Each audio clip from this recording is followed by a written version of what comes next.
All right, guys, welcome to episode 6 of my raccoon trapping series. This episode here is going to be about using Conibears, specifically 220 Conibears, but you can use the methods that I'm about to show for any sort of Conibear, guys. Just make sure you know your rules and regulations for each state, because I know they vary drastically from state to state as far as what people can use on dry ground and whatnot. But this is just going to be how I use 220s and a couple different stabilizers that I use for them.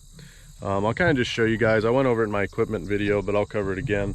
So here's your basic 220 stabilizer. I'm going to show a set with that.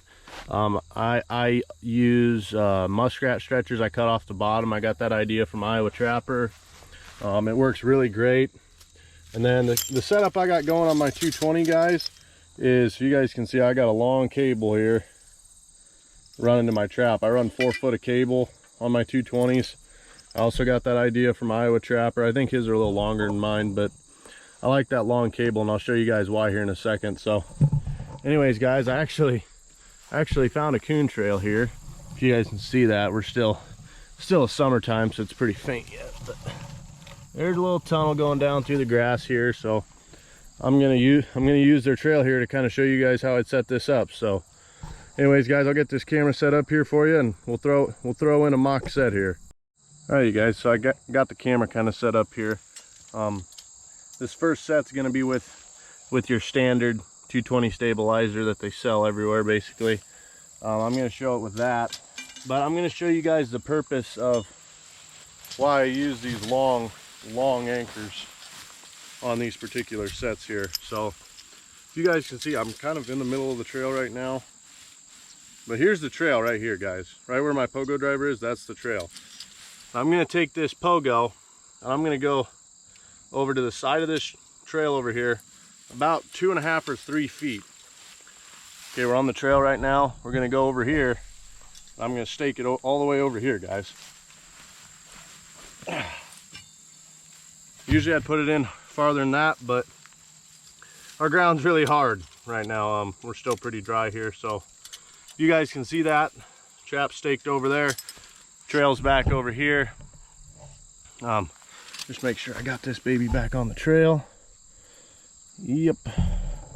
All right, so I'm going to show you guys how I'd set it with a standard stabilizer here, and then I'll show you guys the point of this long cable here. So take our 220 here, get this baby set up like so. Leave the safeties on for right now, just so I don't end up catching myself. We're going to take this stabilizer, go right in the center of this trail here. Push it in there like so. Try and widen this out so you guys can kind of see it a little better. Then you just take this 220 with your springs, and then you can use those springs to kind of compress it onto there. And that trap, I mean, it's got a little bit of play in it, but it's not really going to go anywhere, guys. And then what I would do in this particular instance, which I would recommend for almost any sort of 220 set, is take some grass, run it through there, and I always like to break up the corners. That's always a goal of mine. Just get some more grass here. Ooh, that's a lot of dirt. Get some of this grass, tuck it into my springs here. Just kind of break up that outline, guys.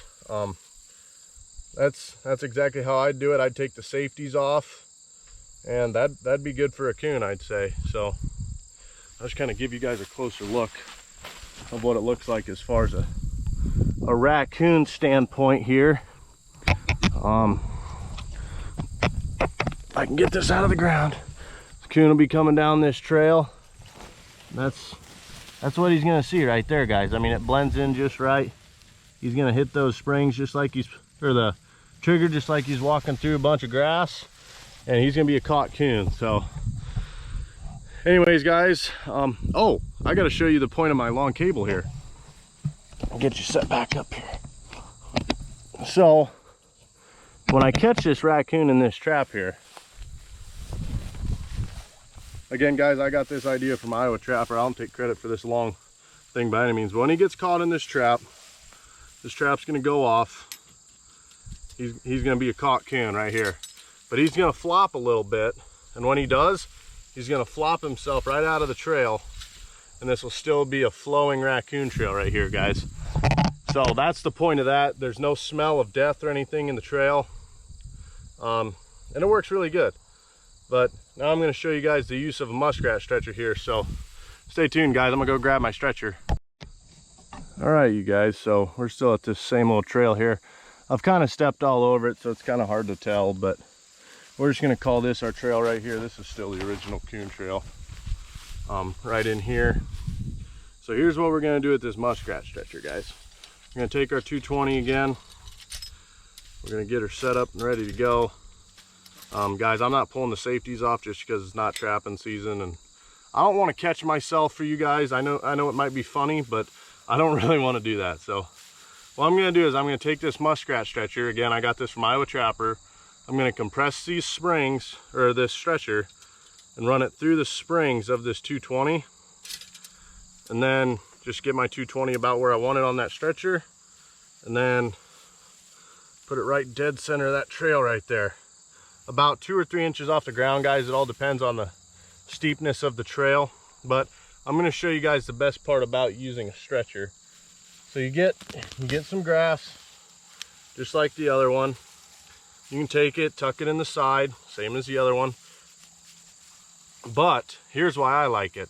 You can take this grass that you got on top of this here and run it through there. And I'll show you guys how awesome it looks here once I get some grass for the other side. Get some of that, kind of tuck it in there like so. Break up that corner. This would obviously be fluffed up if I wouldn't keep walking all over it. But yeah, guys, that's what that one would look like. That's why I like the rat stretcher, because it forces their head down.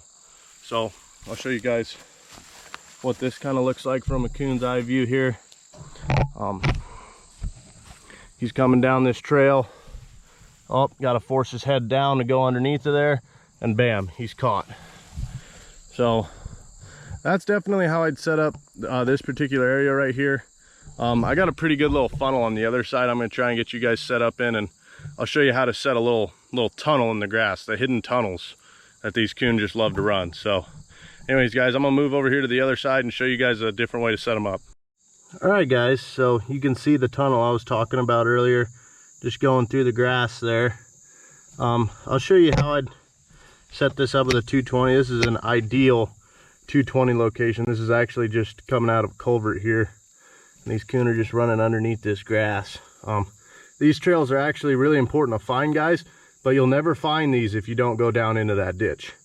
They don't stick out from the road, and a lot of people end up missing these. So sometimes the only way to find them trails is you have to get down there and hands-on with them to see what's really going on down there. So I'm gonna set this one at the rat stretcher just because that's what I use, guys. I love using them. I used those other stabilizers for a long time, and I just like the rat stretchers. They're a lot cheaper for me. You can pick up loads of them at a time from convention or something like that for pretty cheap as far as used rat stretchers go. So I'm gonna compress my stretcher down here, run it between my springs, and I'm gonna take it into this tunnel here, turn it so it fits in there just right.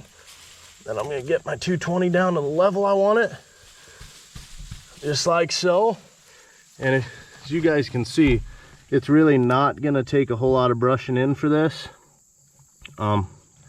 It's basically brushed in pretty good, but I'm a neat freak when it comes to stuff like this. I love to have it look basically that there's nothing even there at all. So I'm gonna do a little bit of blending on it just to kind of break up those corners.